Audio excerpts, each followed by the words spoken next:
Olá, bem-vindo a mais um comentário sobre as nossas revistas de Escola Dominical. Hoje, falando aí sobre a lição de número 8, a lei e os evangelhos revelam Jesus. O texto áureo diz: Ouve, ó Israel, o Senhor nosso Deus é o único Deus, segundo Deuteronômio 6:4. A verdade prática diz: a lei não salva, mas esboça o plano da redenção em Cristo, confirmado nos evangelhos. Então, queridos, nós temos aqui uma lição plenamente confrontadora, instigadora e motivadora aos leitores, aos pesquisadores da palavra do Senhor.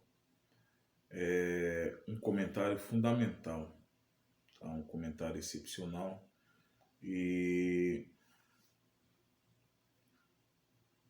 essa lição, ela vai nos falar sobre lei e evangelho. Ou podemos dizer as instituições, as institutas que constituem o reino de Deus.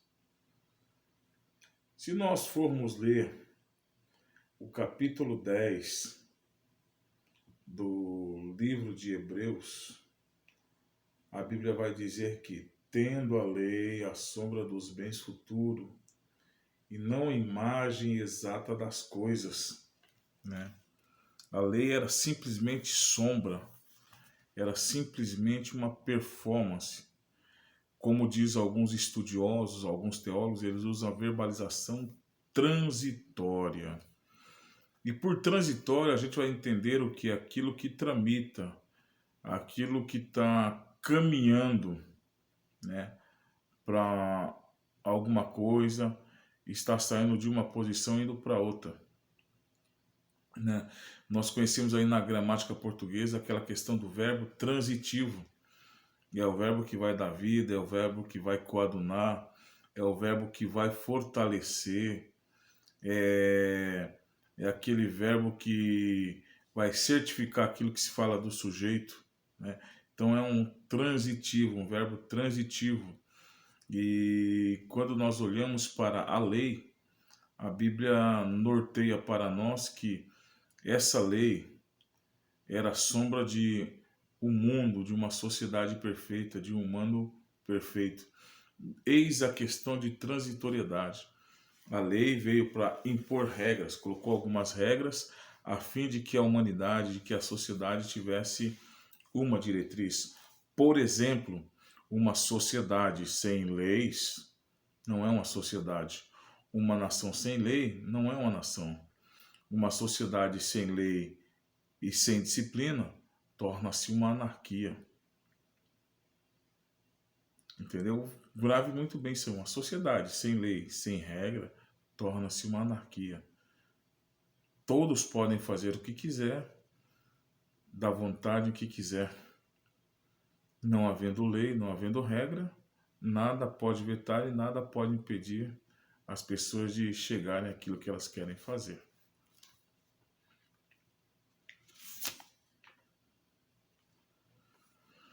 A proposta é apontar a lei como algo transitório. Ela esboçava o plano de Deus para a redenção. Por exemplo, a lei, ela norteava a perfeição.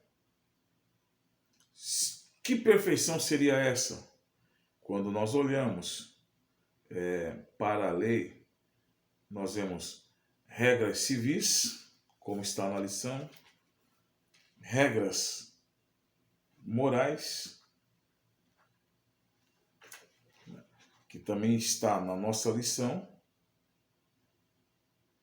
e regras cerimoniais, morais e civis.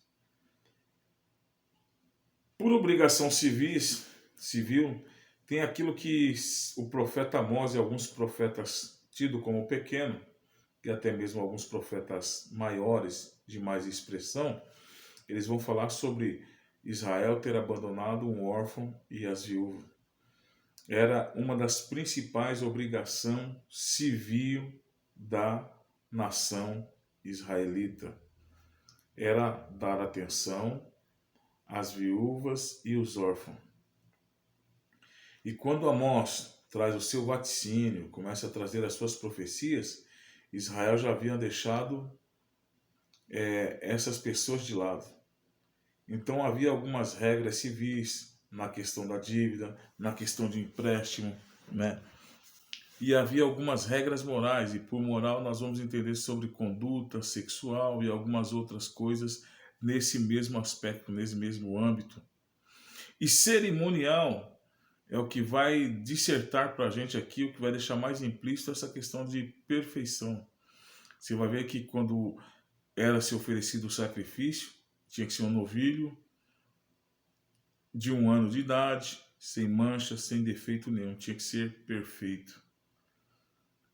O que é que isso aponta? Essa lei está apontando para um sacrifício perfeito. Porém, esse sacrifício era feito de ano em ano.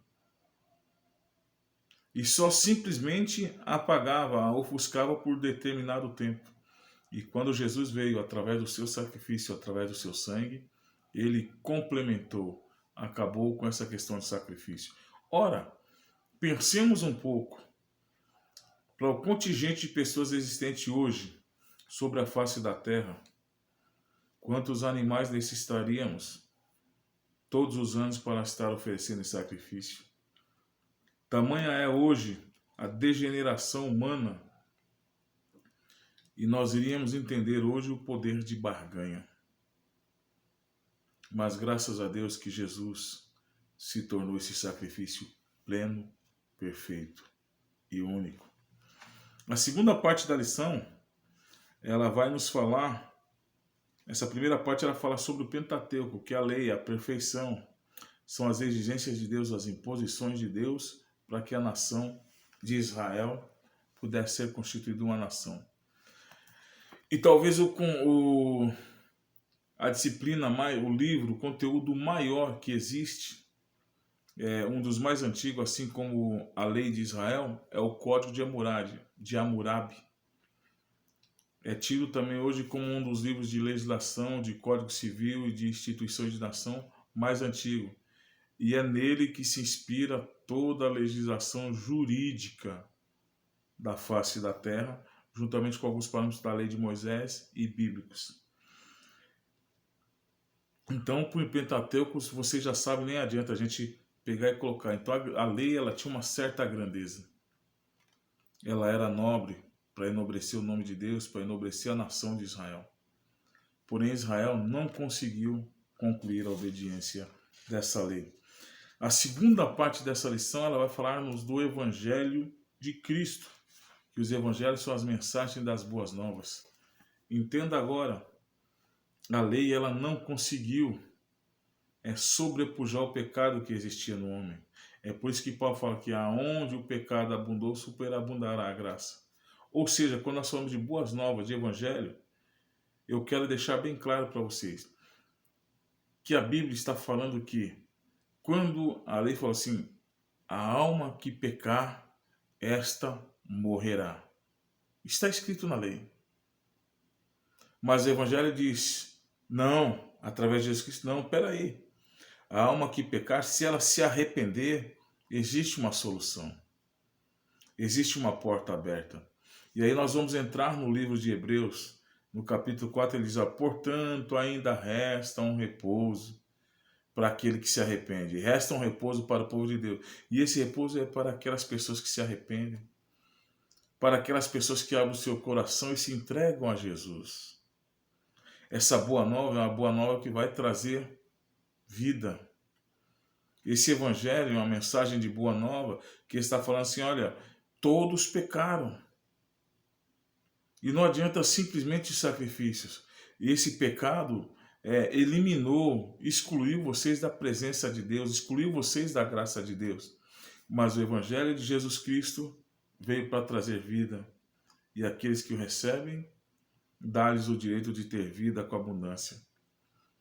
Evangelho de João, capítulo 1, versículo 12, a Bíblia vai nos dizer que a todos quanto o receberam, ele quem? Jesus Cristo, A todos quanto receberam Jesus Cristo, Deus deu-lhe o poder, a virtude e a graça de serem chamados e se tornado filhos de Deus. Filhos por adoção, filhos pela fé. Observe bem, a Bíblia diz que creu Abraão em Deus. Abraão acreditou na mensagem, na promessa de Deus, e a Bíblia diz que isso foi imputado como justiça. É esse o poder das boas novas do Evangelho.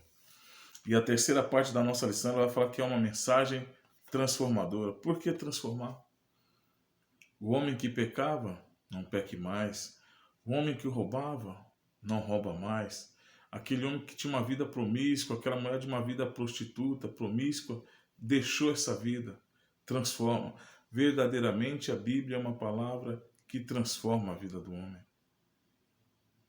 Ora, você conhece muito bem pessoas que outrora eram beberrões, pessoas que eram assassinos, pessoas que eram homens imorais e profanos e que tiveram contato com a graça de Deus e tiveram suas vidas transformadas pelo poder transformador do Evangelho de Jesus Cristo.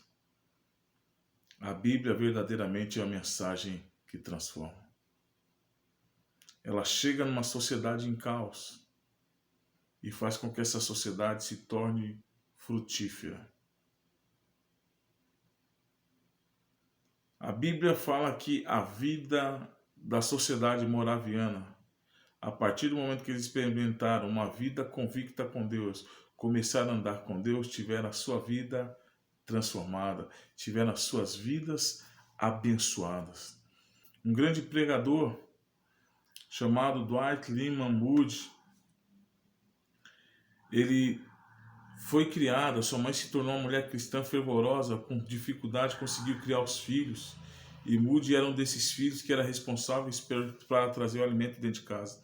E ele sonhava em ser um sapateiro, ter a sua empresa, montar alguma coisa grande. Tinha vontade de ser um homem próspero, de ser um homem rico. E quando se falava do evangelho, ele não queria, ele repudiava, ele virava as costas. Até que um dia ele ouviu um pregador. E a mensagem do pregador tocou o coração daquele jovem, tocou o coração daquele homem. E a mensagem tinha por base o seguinte: o mundo não viu, mas ainda pode ver o que Deus pode fazer com, por e através de um homem que totalmente a ele se entrega. E aquela mensagem compungiu, incomodou a vida de Moody, e ele disse: eu serei esse homem. E conta-se-nos a história de que quando ele chegou a partir dessa vida para a eternidade, ele chegou a levar mais de 1 milhão de almas aos pés de Jesus. Por que a palavra transforma? Por que a Bíblia transforma? Por que a palavra de Deus tem poder? Deus abençoe, uma ótima aula para você.